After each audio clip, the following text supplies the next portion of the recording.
Well, so here we are, Cathy and cousin. Thank you so much for inviting me to see your show. A wonderful, heartfelt piece of storytelling. Emotionally, at the end, I shed a tear. It was very, very powerful. So thank you for that. It was a moment of reflection for myself with family.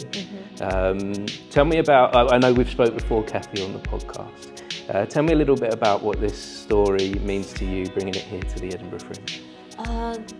So my grandmother was diagnosed with dementia 10 years ago, and at that moment it actually just suddenly it just like punched my head, it hit my mind like, okay, so because seeing her body deteriorate piece by piece, and also seeing her like start forgetting things like temper, everything, like it's just like overwhelming experience for me. So for the moment I cannot make spiritual sense of what just happened, because my grandma, she has been spending her whole life to trying to tell me who she is, or even to try to prove who she is.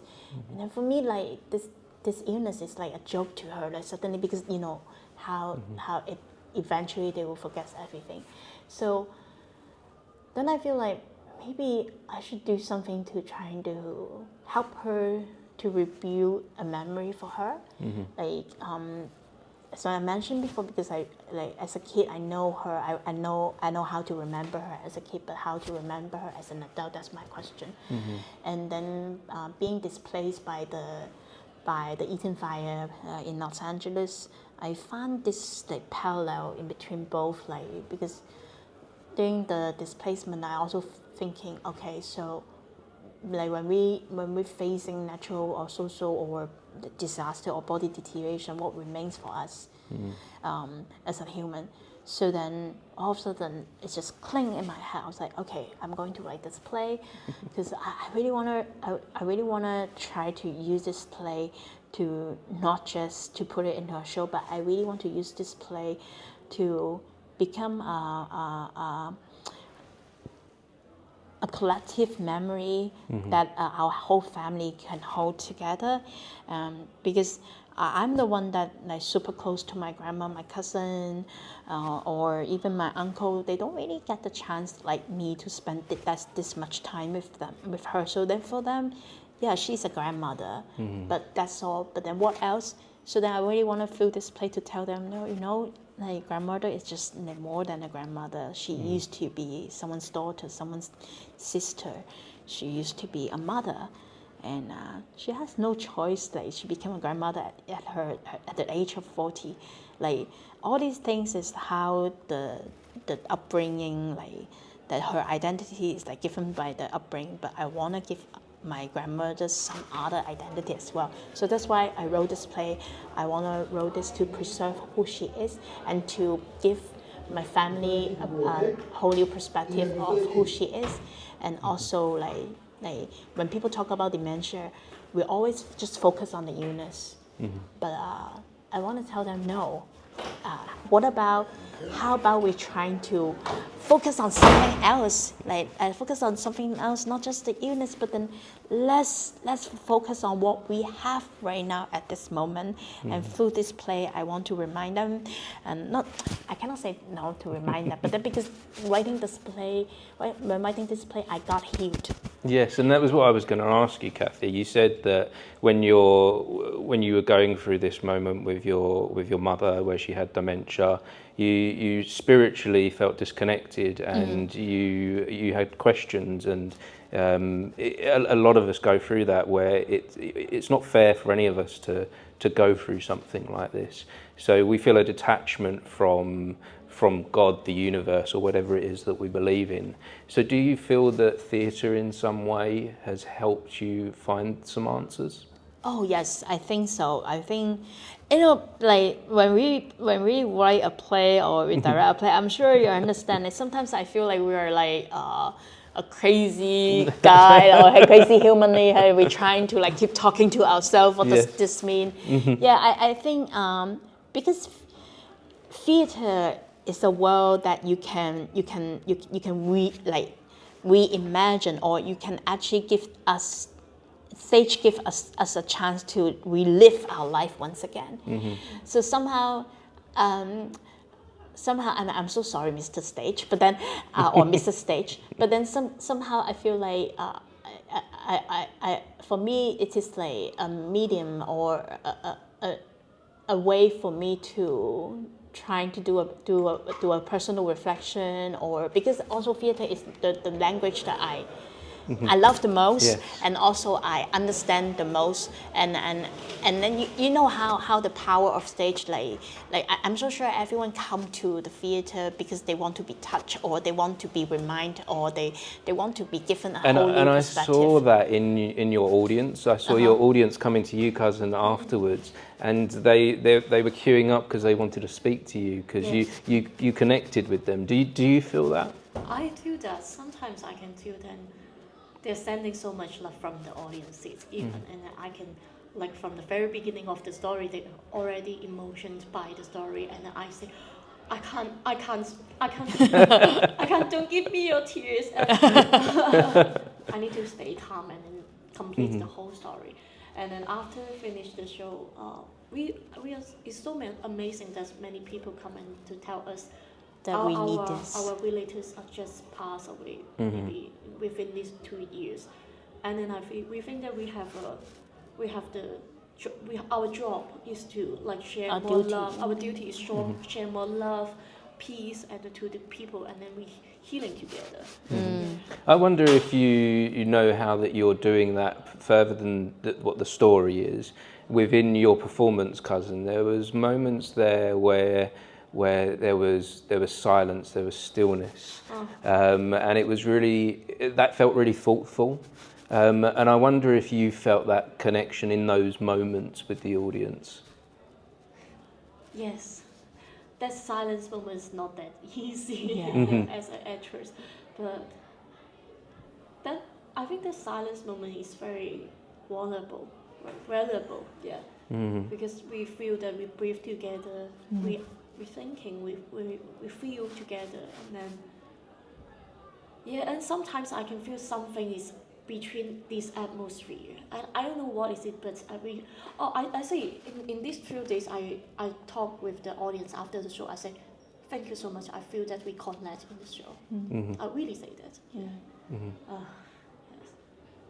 And do you feel that as well, Cathy, as the director and as an actor, Cousin? You said that it's difficult to find that, to do that. And I see many shows here at the Fringe where there's a lot of passion for their stories, and everyone wants to put a lot of energy in it. But if we stop and if we pause, something special can come from that. Did you intentionally drive that? Yeah, I think like when we work together, when we rehearse, I always told her, or we also always mention like why we cannot just pause or take some silence in that space, because in our real life, there will be moment in our life where we just want to sit there and then just to feel it or just to think, and then we think that when you pause, that doesn't mean that you cannot do anything. But when you pause, you actually also giving the audience a moment to breathe, to take time, to try to understand what just happened. And then for her as well, like we just like, because that silence is not like it's not like a resting moment for her. That silence is actually helping her to transit, or helping her to try to understand or digest what she just said, and then to move forward. And I think that silence moment is very important, because when we are silent, we have nothing to do as an actor. We always feel so vulnerable on stage, right? Because we always want to do something. Yes, and we feel like we have to choreograph every moment. Yes. But there is so much power in that pause. Like you're saying there, Cathy, that it kind of comes into life as well. Yeah. It's not just in the theatre space. It's in our everyday life, that if we just take a moment and we just stop, then there seems to be, I almost feel like there's some magic there. Oh, thank you. Yeah, and I think silence also can show how vulnerable you are. And is actually even more difficult for actors. So I'm so sorry that I asked you to take so much time. No. It really comes through in the piece, and I really believe that that's where we're connecting. Yeah. That if, as an actor, we are just driving and pushing, that the audience don't get time to absorb the message. Yeah. She always remind me as an actress in the rehearsal time. Charlene, have you lived in the stage? Have you lived in the theater? Have you lived in the story? I say, yeah. Really? Yeah. Have you really read through the text? Have you read the house, our living room? Have you seen what Amma see?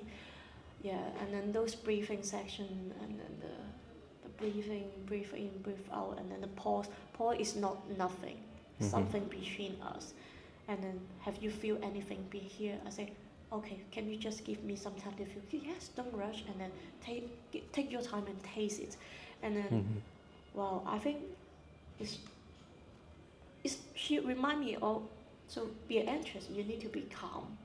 Calm is, but don't be too emotional. Calm, and then stay at that moment, moments by moment. Yeah. Because for us, like, I think maybe that's the Eastern thing, or for us it's like, I always tell her, you know, the most devastating thing, or the saddest thing, you don't have to use the saddest way to say it. Sometimes, because it takes it is a process. If you finally you can take the time to write things that ache in your heart the most, it's because you already digest, you already kind of understand, okay, I finally have the courage to write it and to say it out. Then just use the situation, or use whatever emotion or condition that you are. The saddest thing, just use the calmest way to tell, and the emotion will come through the word, the text, and the acting, and I think it's also because our culture, our upbringing never really teach us how to being super expressive. So, but then we know how to use our text to express our feelings, and then somehow our personality is just show on our piece. So I think when you see other Asian pieces, you may find the same silence, pause, or the subtle. Yes, and I think there's definitely something that we can take from that in the West. Is that we can, our lives and our society is so fast paced, and we're kind of all told that we need to rush, and we need to push, and we need to keep working hard, and we need to keep fighting, and we need to just keep going and going and going. But I've found personally that doesn't work for us as human beings, whether we're in the East or the West. I find there is more of a place of peace, within that slowing down, within that calm, and it translates so much more on theatre and when we're trying to tell stories. Yeah, I like when you say the peace. This is also how we trying to find. In this play, we want to send a message to the audience, even in all those chaos and uncertainty, I hope that there's always a peace in everyone's heart, and thank you for bringing that up. And this is something that we really want our audience to feel that too. And being an audience member today, I felt that peace, and I don't think I would have felt so emotional and so connected without it there. So I'd like to also talk to you about, you talked at the end of the play, you came on Cathy as the director, and you spoke about Asia Base. Yes. And how you feel that voices are in your culture and where you're from in Hong Kong are silenced. And there's an opportunity here at the Edinburgh Fringe to speak. Yeah. Tell me a little bit more about that. Well, when I say that, everyone will ask like, oh, like I don't because Not that safe? because people will say like, well, what is it about a mother you can speak in Hong Kong? But I think it's not because of our topic. Our topic is absolutely safe. Of course. But then the thing is because right now with the drastically budget cut and also the red line, I didn't know where it is. It is somehow like it seems like no matter what you do, there will be something that you all of a sudden one day they just think that, oh, this topic you cannot say, and then it just triggered them, because we also have performance like will suddenly being like cancelled just right before the opening without any reason.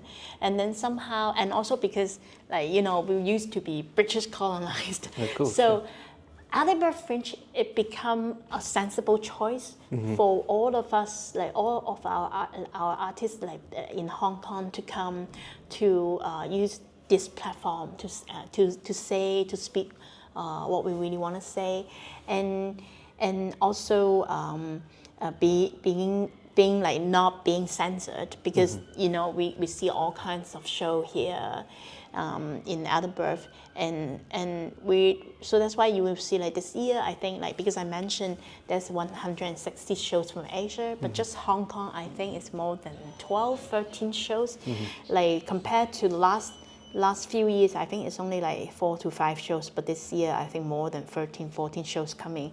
So it is like a huge increase of number, like people trying to find a platform they can just go and do whatever they want.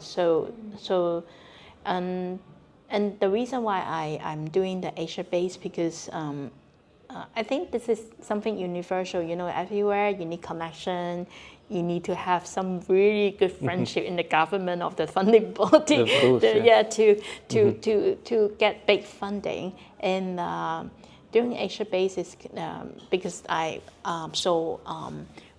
our project was like being rejected by the funding was being rejected by the funding body in Hong Kong. So it actually makes me like inspire me like, what about I try to do a platform to build a brand.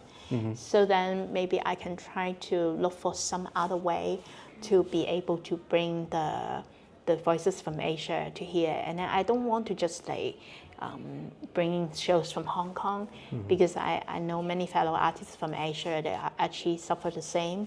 And I see so many good artists like, I was like, I mean, this is the Fringe. You got good stuff, and you also got bad stuff too.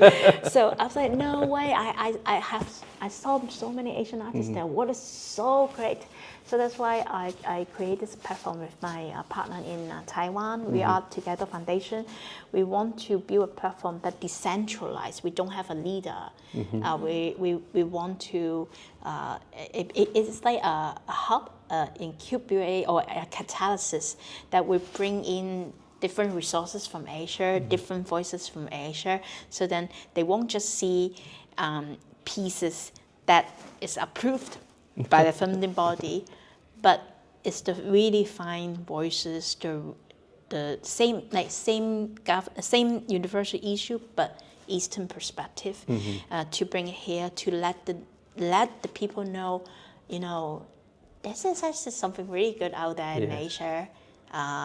They are not like as a tool to trying to promote what the country is, but who they are is an artist in their context, how they think, what is their perspective, how they see this world. Because I mean, as I mentioned in the podcast, I'm very thankful. Like living in Hong Kong, we saw many shows from all over the world, and then we saw the perspective. We actually learned how to speak our story.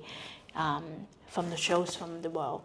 Maybe it's time for the world to learn from our perspectives, so that we can tell our story together.